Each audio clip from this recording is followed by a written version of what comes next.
Hey everyone, tonight we're going to work on a project that just screams spring. I'm using a wood surface that's cut out like a house and just applying some white Waverly chalk paint to the surface so that the paint won't, the regular paint, the craft paint and the Master's Touch paint that I use won't just immediately seep into the wood.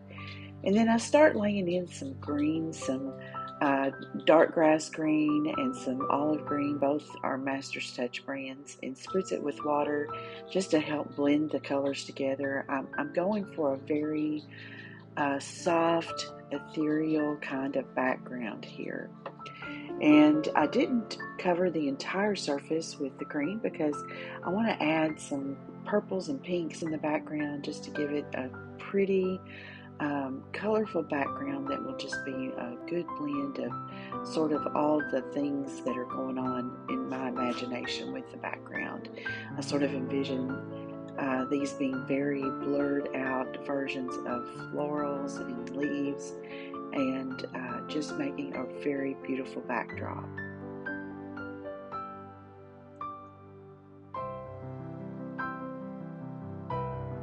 I just really layer the colors together, and as I go through the layers, I spritz it with water to help with the blending and brighten it up where I feel like it needs a little more brightness. And just keep going through this layering process until I get the effect I want.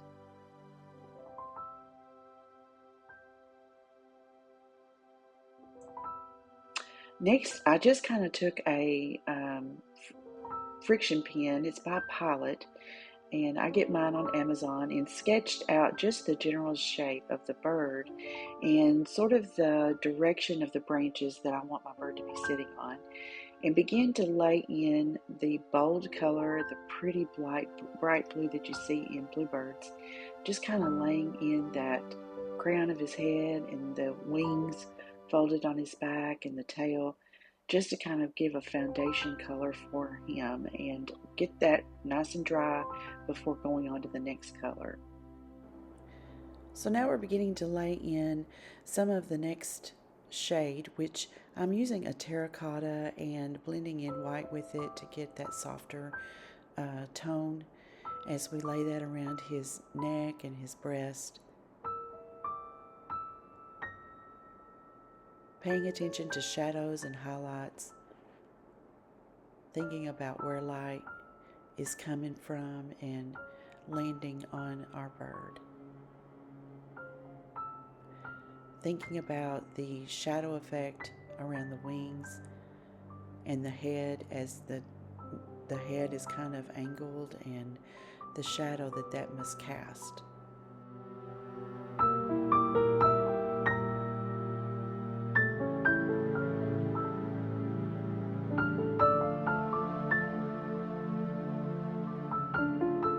Now we're going to lay in the beak in sort of the area of the eye.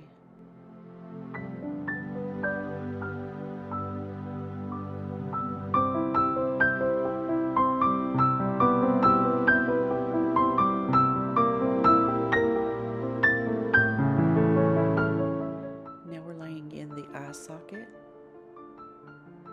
And I like to kind of make that a nice deep color, a black color for the well, the socket of the eye.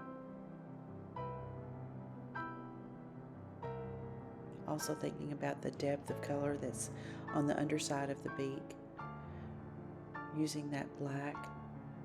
And then we're going to highlight the top portion as light strikes that. It just gives it dimension and life whenever you add all that shading and highlighting.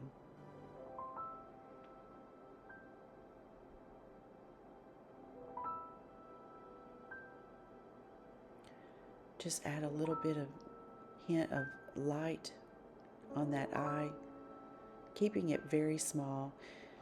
When I first put the white in, it was a little more than what I wanted, so I just took a little bit of black and in essence just shaved it down a little bit, and then kind of added a little more just to get that right that right glint of light hitting the eye. Just really trying to keep everything very soft. Adding in a little more depth right under that wing.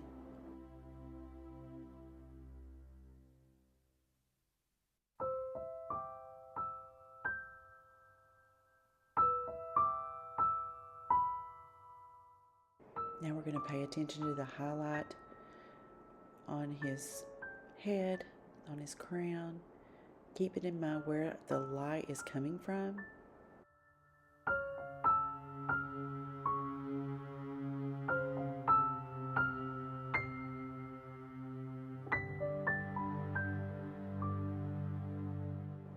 And if you would be interested in one of these house-shaped surfaces, wood surfaces, I got mine from my friend Katie Lara with Creative Crafting by Katie. You can go to her website, which is www.creativecraftingbykatie.com.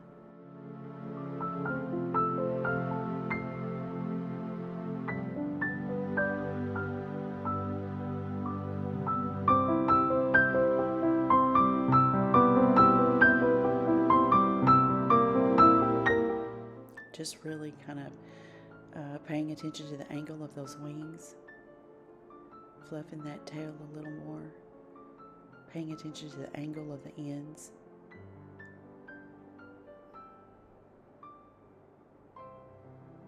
Adding in the details of the wings and the folds of the feathers.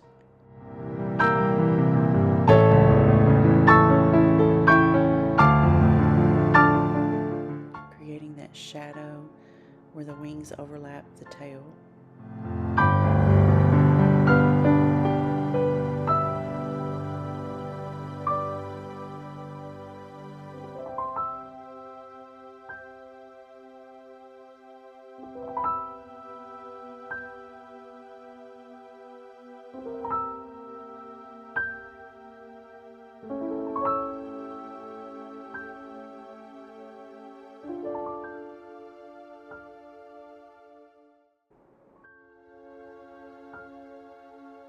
There's definitely a lot of layering that goes on with these paintings as you try to bring your object to life.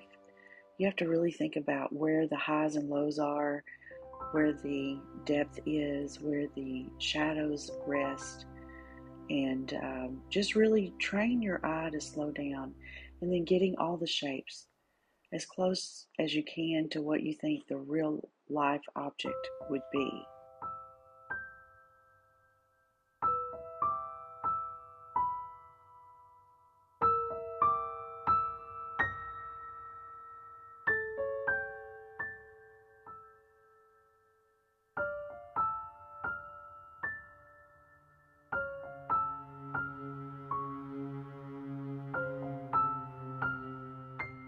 Kind of bringing those wings out to a better point.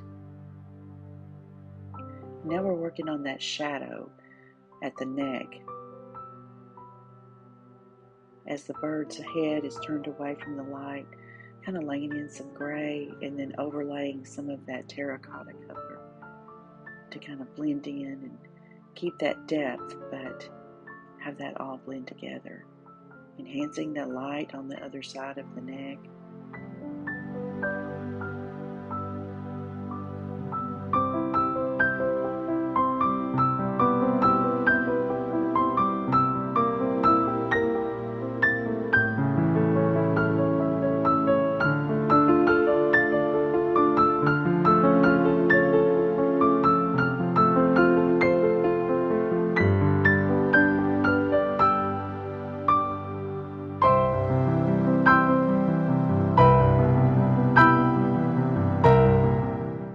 Enhancing some of the details around the eye.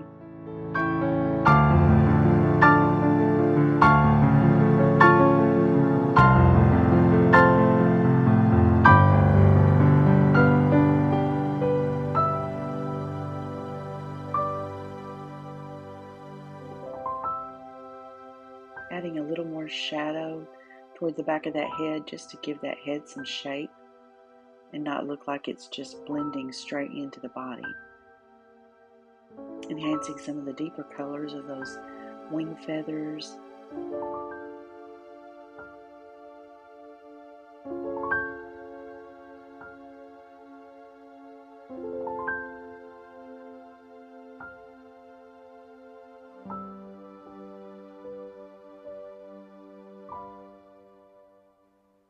It's quite a bit of detail that goes into a painting like this.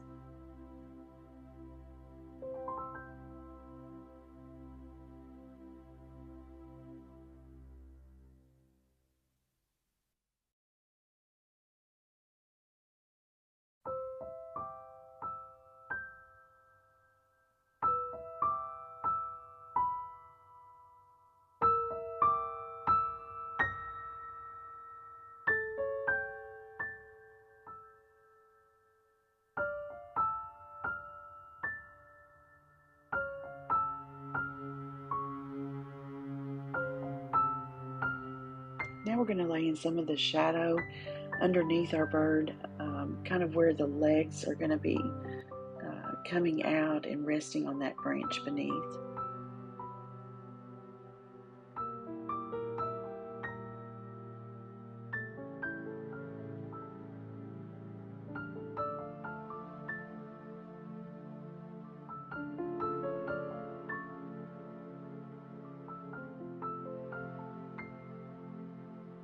Again, this is really very much about the layering process and blending process to get all the different tones just exactly like you feel they should be for your project.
Trying to pay attention to the wings on the back side of the bird and how those would overlap on his back.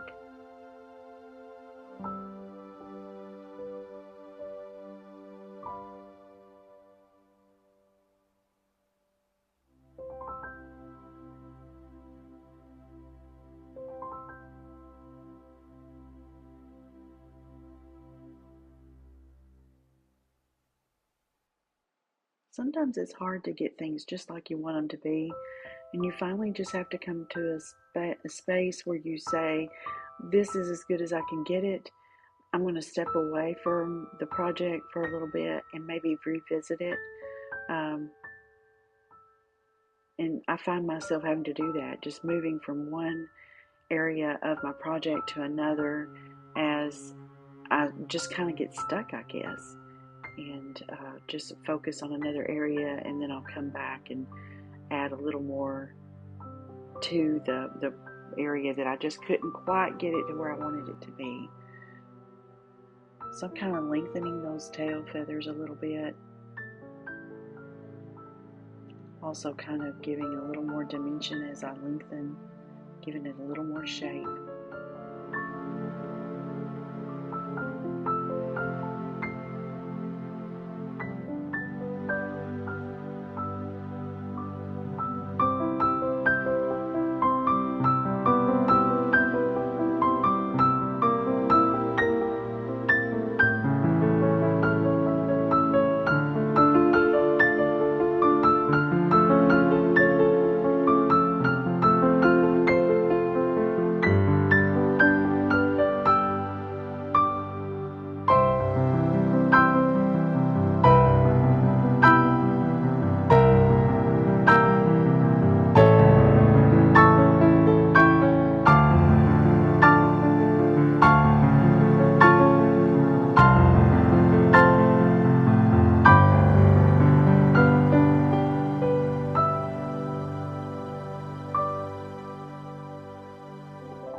going to start adding in some of the branches that are underneath and around our little bird. We've got a little bit of his little legs thinly painted in, and before we kind of wrap his claws around that branch, we're going to lay in the branch.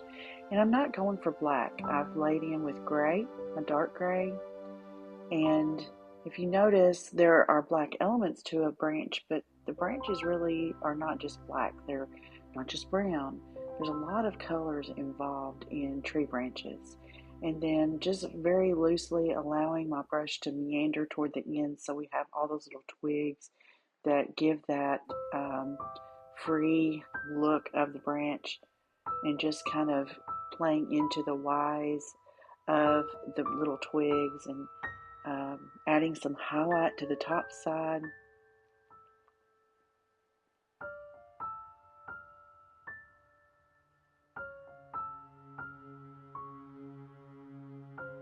And bringing in a little bit of the darker with black on the bottom side of the branch.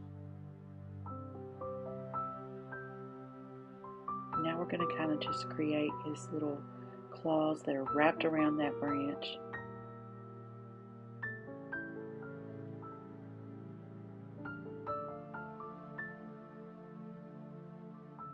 It's time for some flowers. Let's add in sort of the places where we want to put these blooms, and I'm kind of going for a cherry blossom effect. I'm just about the cherry blossoms this spring. They're just so light and dainty, and just, I don't know, they're just speaking to me right now. So we're just kind of laying in the depth of the blooms, putting them in place. Now we're going to start pulling in some petal work. And I'm laying this paint in pretty thick because I want it to kind of have a texture effect. I'm not being super detailed about this. I'm allowing the texture to automatically provide that detail and depth.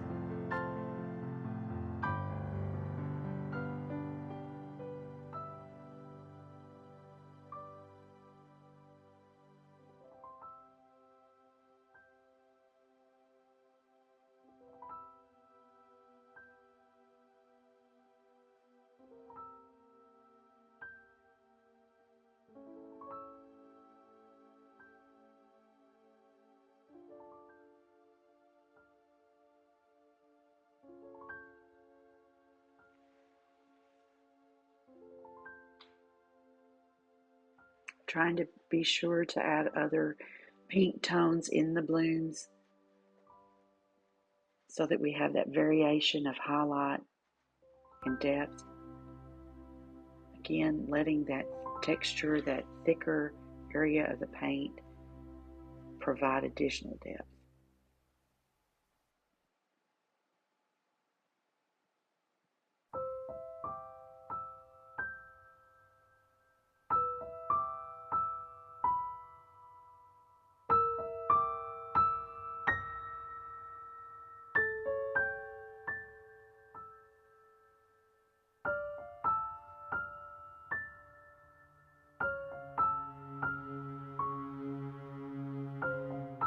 Now we're going to add in a little more twig work just to help connect everything together.